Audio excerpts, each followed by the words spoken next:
आप सभी को डॉक्टर रामकुशल सिंह के यूट्यूब चैनल पर स्वागत है। आज हम आप लोगों को ये बताना चाहते हैं, बद्री विशाल जी के खेत पर हम लोग खड़े हैं, नियामूपुर गांव में, जीतामऊ जोन में, जिसके इंचार्ज अंजुल सिंह तोमर हैं। इन्होंने एक प्रयोग किया है जिसकी जानकारी हम आप लोगों को देना चाहते हैं। ये 7 फीट की दूरी पर कोसा 08272 की छठी पेड़ी लगाए हुए हैं।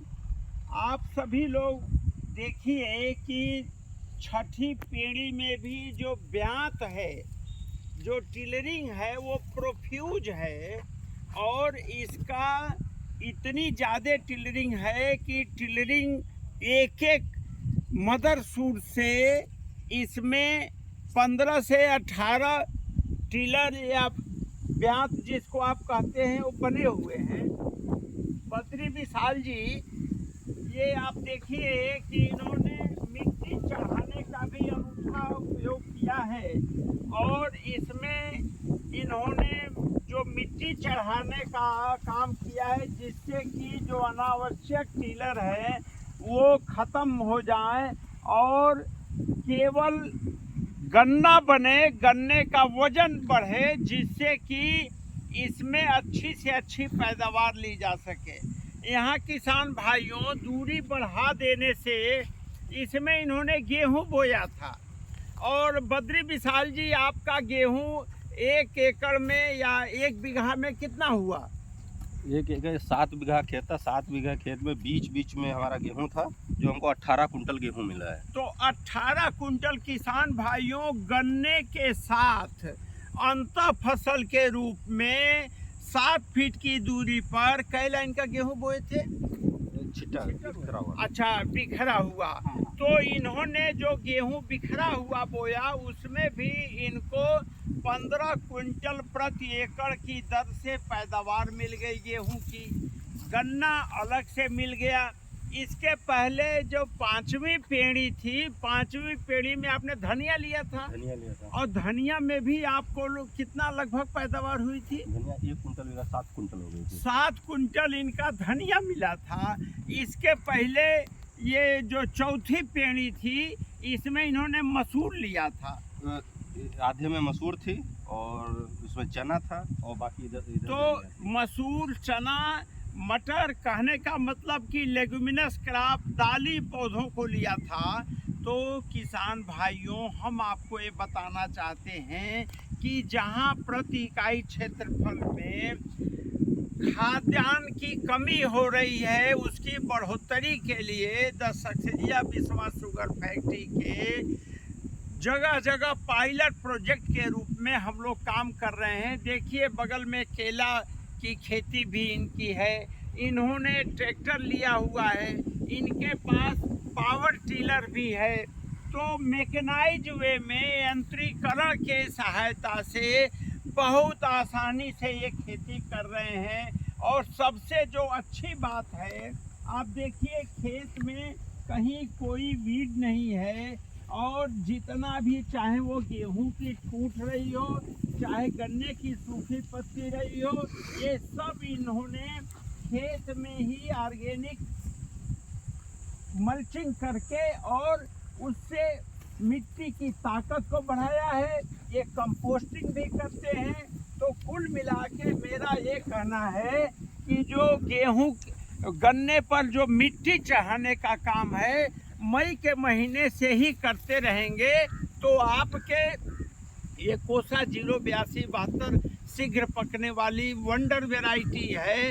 इससे आपको अच्छी पैदावार मिल सकती है और इसका प्रमाण आप स्वतः देख लें कि कोई रोग नहीं लगा है, कीड़ों का प्रकोप नहीं है। और कोसा 08272 की छठी पेड़ी सब ट्रॉपिकल रीजन में उत्तर प्रदेश, मध्य प्रदेश, बिहार, पंजाब, हरियाणा, जो उत्तरी भारत का क्षेत्र है, वहाँ 3 पेड़ी लेना मुश्किल होता है और इनकी छठी पेड़ी है। तो मिट्टी चढ़ाने की ये कला देख लीजिए। मिट्टी चढ़ाने में जो इन्होंने कल्टीवेटर जो इनका पावर टिलर है उससे स्वतः जुताई किए हैं, और जो मिट्टी है उस भुरभुरी मिट्टी को किस तरह से चढ़ा रहे हैं। तो कहने का अभिप्राय यह है कि कास्ट ऑफ कल्टीवेशन, गन्ना उत्पादन करने का जो लागत है वो कम हो रहा है, आमदनी बढ़ रही है, प्रति इकाई क्षेत्रफल में ये ज़्यादा से ज़्यादा पैदा कर रहे हैं। साथ में सॉइल ऑर्गेनिक कार्बन, यानी जो खेत में कार्बन की मात्रा है वो बढ़ाने का। आप देख लीजिए कि ये पिता पुत्र हैं उमा शंकर वर्मा जी, इस क्षेत्र के सबसे प्रगतिशील किसान हैं।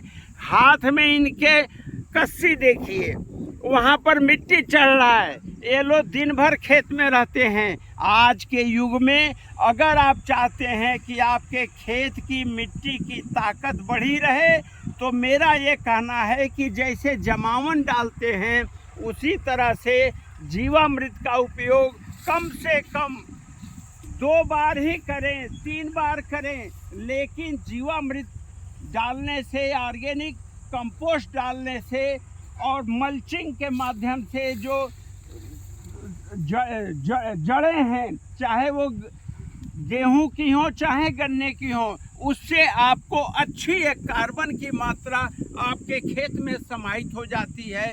तो किसान भाइयों, हम आपको नियामपुर क्षेत्र से यह संदेश देना चाहते हैं कि अगर आप चाहते हैं कि आपके खेत में लेबर की आवश्यकता न पड़े, तो आप सभी लोग अपने खेत में लाइनों की दूरी बढ़ाएं, सीधी लाइन, ट्रेंच प्लांटिंग, पेयर्ड रो, 2 लाइन का गन्ना बोएं। साथ में दूरी बढ़ाने से, जैसे बद्री विशाल जी गेहूं की 15 क्विंटल पर एकड़ की पैदावार लिए हैं सामान्य गेहूं की वैरायटी से, तो आप इससे और अच्छा कर सकते हैं, बशर्ते कि आपको एक इंटीग्रेटेड समन्वित प्रयास करना होगा कि हमको किसी भी तरह से जो कार्बन की मात्रा है, मृदा में कार्बन की मात्रा को संरक्षित करना है, सिंचाई कम करना है, मिट्टी को